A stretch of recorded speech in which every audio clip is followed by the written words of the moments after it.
প্রশ্ন হচ্ছে বিএলওদের বলা মানে আপনারা এখানেই চাকরি করতে হবে, ভোটের পরেও এখানেই করতে হবে, মনে রাখবেন কথাটা, এই কথাটার মানে কি মমিতা?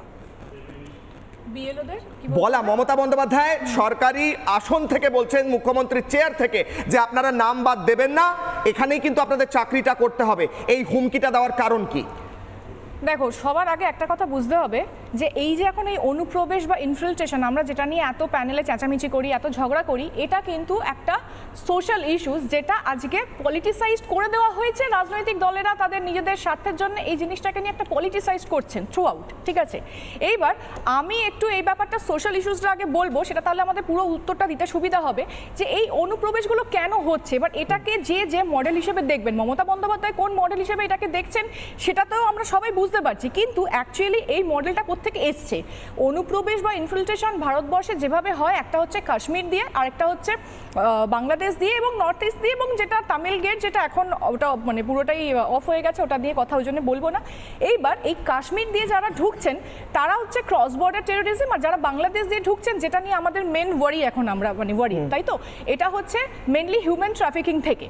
এইবারেতে এই যেটা এসআইআর, ওটা তো একটা 324 আর্টিকেলের আন্ডারে একটা কনস্টিটিউশনাল বডি, তো এটাকে অস্বীকার করা মানে কিন্তু গণতন্ত্রকে অস্বীকার করা এবং আমাদের সংবিধানকে অস্বীকার করা, যেটা মমতা ব্যানার্জি আমরা যদি তার রাজনৈতিক কেরিয়ারে একটু ভালো করে মনে করে দেখি, উনি বারবার সংবিধানকে অমান্য করেছেন। আমি আবার বলছি, এটা আমি কোনো পক্ষপাতিত্ব করে বলছি না, একেবারে নিউট্রাল জায়গা থেকে আমি বলছি।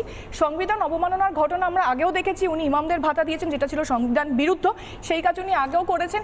এইবারেতে যখন একটা প্রসেস চলছে এসআইআর এ, সেটা যখন বিডিও বিএলও লেভেলে আসছে, তখনই কিন্তু রাজনৈতিক ম্যানিপুলেশনের একটা কি বলবো স্বভাব ভীষণভাবে উঠে পড়ছে, মানে চলে আসছে, সেটা আমরা দেখতে পাচ্ছি। ইনফ্যাক্ট আমারই একজন চেনা মানুষ, আজকে সকালে আমাদের কথা হচ্ছিল, তো উনি আমাদের বলছিলেন, উনি আমাকে ডিরেক্টলি বললেন যে আমি বিএলওর কাজ করছি, মানে এই প্যানেলগুলো উনি দেখেন এবং উনি এটা নিয়ে কথা হয়, তো উনি বলছিলেন যে উনি বিএলওর কাজ করছেন, অথচ ওনাকে যেটা করা হচ্ছে কন্টিনিউয়াসলি শুনতে হচ্ছে যে তোর কিন্তু পোস্টিং অন্য জায়গায় করিয়ে দেবো, তুই কিন্তু ঠিকঠাকভাবে কাজগুলো করিস। এই যে পাড়ার যে দাদাদের, এক মিনিট সৌরভদা, পাড়ার দাদাদের যে এই চ্যাংরামোগুলো হচ্ছে, এগুলো এক মিনিট আমি একটু শেষ করি। এইবারেতে আরো একটা কথা, বাড়িতে আমি রাজনৈতিক পর্যায়ে যাব না, আমি একটা তুমি যাত্রা নিয়ে পরে গেলে না, ওটা পরে বলছি, প্লিজ প্লিজ বলতে দিন না।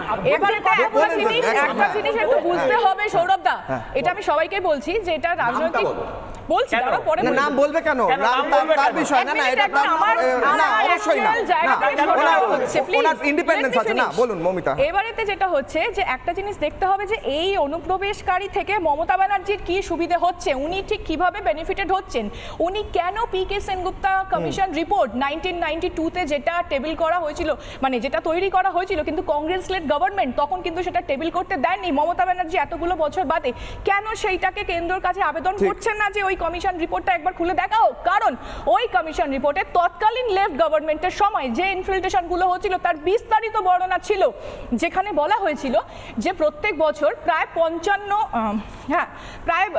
10 থেকে 15 লাখ ইনফিল্ট্রেশন হচ্ছে থ্রু বর্ডার, এবং প্রায় 1.5 থেকে 2 লক্ষ বাংলাদেশি প্রত্যেক বছর ভারতবর্ষ এই পশ্চিমবাংলায় ঢুকে মালদা মুর্শিদাবাদ ওই গ্রামেগুলোতে ঢুকে তারা বসবাস করতে শুরু করছেন।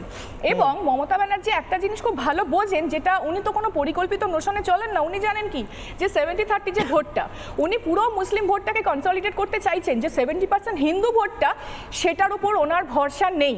ঠিক আছে, এটা কোনো ছ্যাবলামোর জায়গা নয় প্লিজ, এটার উপর ওনার ভরসা নেই।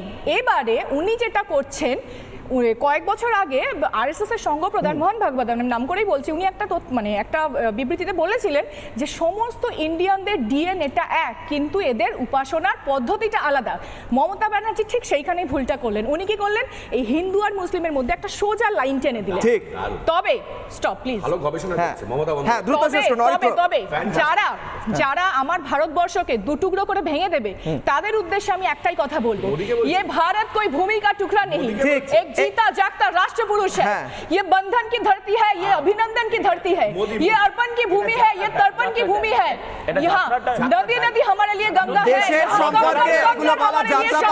অত্যন্ত দুর্ভাগ্য। हम जिएंगे इस भारत के लिए, मरेंगे इस भारत के लिए, और मरने के बाद भी हमारी अस्थियों को कोई कम लगा के सुनेगा तो एक ही आवाज आएगी, भारत माता की जय। भारत माता की जय। और আমার প্রশ্ন হচ্ছে, এক সেকেন্ড নানা ধরনের কন্টেন্ট দেখার জন্য লাইক করুন, শেয়ার করুন আমাদের ফেসবুক পেজ, সাবস্ক্রাইব করুন আমাদের ইউটিউব চ্যানেল। পাশাপাশি অন্যান্য ব্রেকিং নিউজের জন্য অবশ্যই চোখ রাখুন রিপাবলিক বাংলায়।